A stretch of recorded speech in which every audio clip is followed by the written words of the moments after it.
መልሲና ኤርትራ ይለዛ ኤርትራ ዘረባዊ ሐመድ አጽፋ ምላሽ ባላ ኢሳያስ ድማ በዚ ኣብ ደገ ዘሎ ሚኒስተሩ ገይሩ መልሲ ይብሎ እዚ ኣበይ ይገብጽሕ እንታይ ኢና ንርኢ ጽባሕ ላይት ኢንተርቴይንመንት ወዲ በሻሻ ንሱ ወዲ ከተማ ሓሪፍ አዝማሪኖ ኮይኑስ ንዓና ነተጋሩ ተምሓሮ ከባእሰኒ ንዓና ነተጋሩ ምስ ኤርትራውያን ከባእሰን ኣብ ፖለቲካ ናይ ኢትዮጵያ ኣነ ብግልጽ ስለ ዝዛረብ ሓደ ጊዜ ሰባት ኣነ ዝዛረቦ ነሳይልዎም ግን ደጊመ ደጋጊመኩም ኣብ ፖለቲካ ናይ ፈተኹም ፀላኹም ትግራይን ኤርትራን ኦሮሞን እዚኣቶም እዮም ቶም ቀንዲ ሞር ድማ ትግራይን ኤርትራን የፖለቲካ ኢትዮጵያ ከምድላይም ዝተዋዊዎ ከምድላይም ዝነብሩ ደግሞልኩም እቶም ተሪፎም ዘለው ብሔር ብሔረሰባት ዝበሃሉ ወላ ሓንቲ ዘይፈልጡ ኣብ ዓዶም ኣብ መሬቶም ሓንቲ መዓልቲ ኩናት ተኻይዳ ዘይትፈልጥ ኢትዮጵያ ንትበሃል ሓንቲ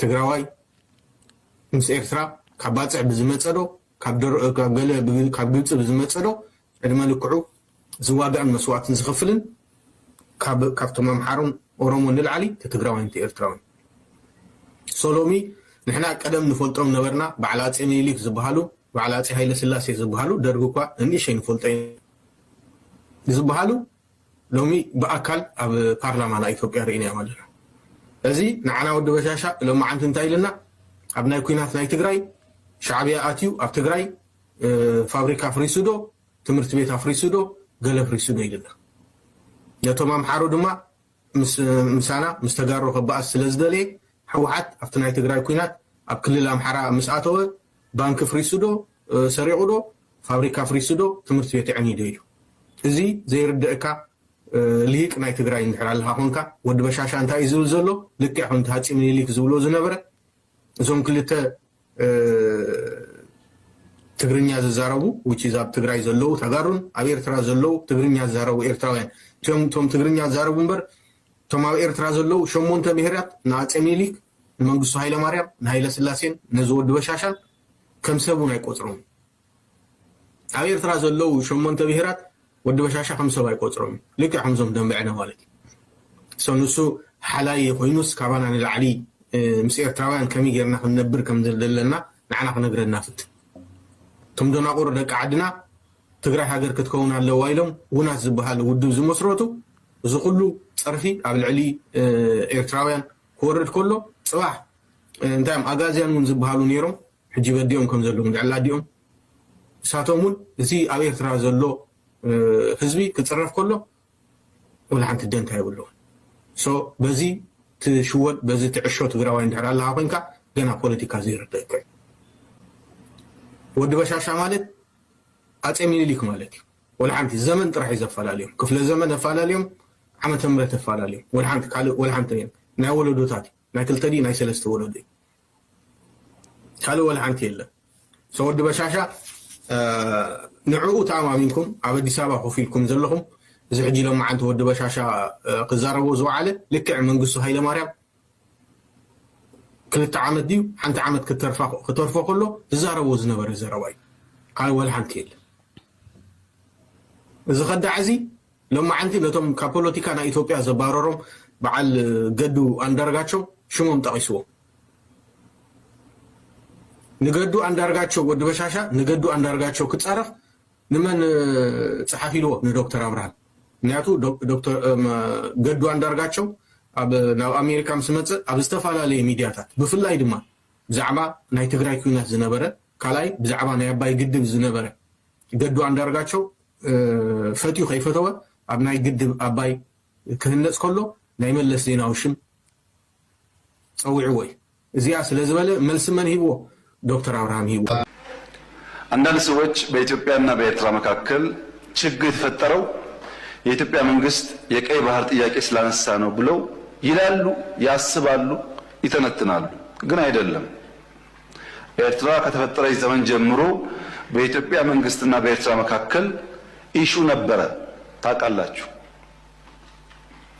እኛ ከመጣን በኋላ አያስፈልግም ይቅርብን ብለን ሞክረናል። 5 ዓመት ለምነናል። ጸቡ የተጀመረው ብዙዎች እንደሚያስቡት የቀይ ባህር ጉዳይ ሲመጣ አይደለም።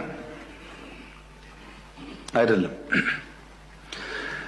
በትግራይ ውጊያ ሲጀመር የመጀመሪያው ዙር ውጊያ ሽሬ ካስለቀቅን በኋላ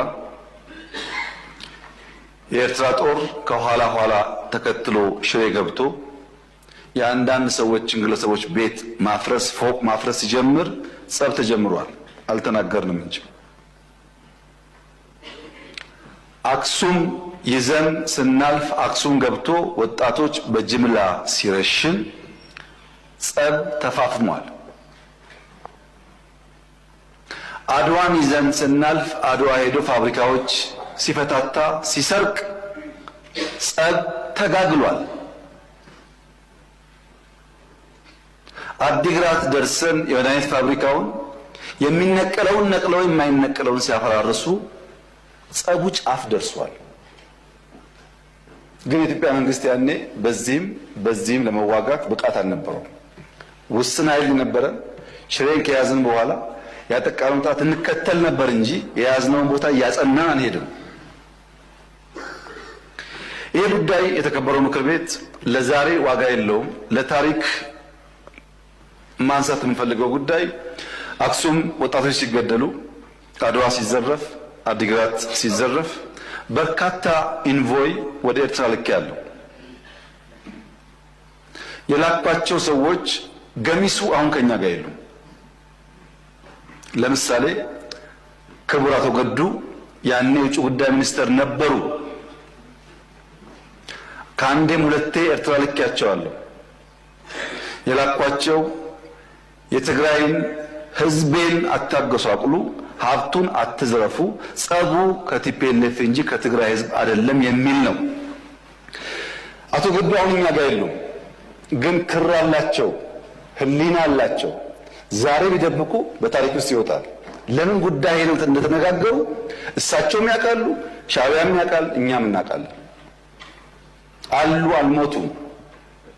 እሳቸው አክሰስ ይደረጋሉ፣ ሊናገሩ ይችላሉ። ለክራቸው ሲሉ ለእምነታቸው ሲሉ ማለት ነው። ለምን ጉዳይ እንደሄዱ በእሳቸው መፈታት ሲያቅተው አቶ ደመቀ ልክ ያለው አቶ ደመቀ አሁን እኛ ጋር የሉም። በህይወት ስላሉ ለእምነታቸው ለሌላቸው ሊጠየቁ ይችላሉ። ለምን ጉዳይ እንደሄዱ ያውቃሉ። ከነሱም ውጭ አሁን ሲስተም ውስጥ ያሉ 2-3 ሰዎች ልክ ያሉ ቢናት ክበዝኩ ጫፍ ያ ተሊፋቶም ዘላ ኣብዛ ሓለፈ ኣቢ በዓል 21 ሚግ 20-30 ዓመት እንድሕሪ ዝተረፉ ኣብ ድሕሪ ጠጠው ዝበሉ ቴክኖሎጂ ዘይፈልጡ ገለ እንዳበለኒ ኢሳያስ ዝገደፈሉ የብሉን ትማሊ ኣብ ፓርላማ ድማ ብዛዕባ ቀይሕ ባሕሪ ክዛረብ ከለዎ እንታይ ኢሉ መጀመርታ ልዕሊ 100 ዝኾና ነፈርቲ ኣለዋን እዩ 100 ዝኾና ናይ ውግእ ነፈርቲ ኣለዋን። እዚ ድማ ንናይ ውሽጢ ባንዳታት ባንዳ ማለት ከዳዕ ማለት እዩ።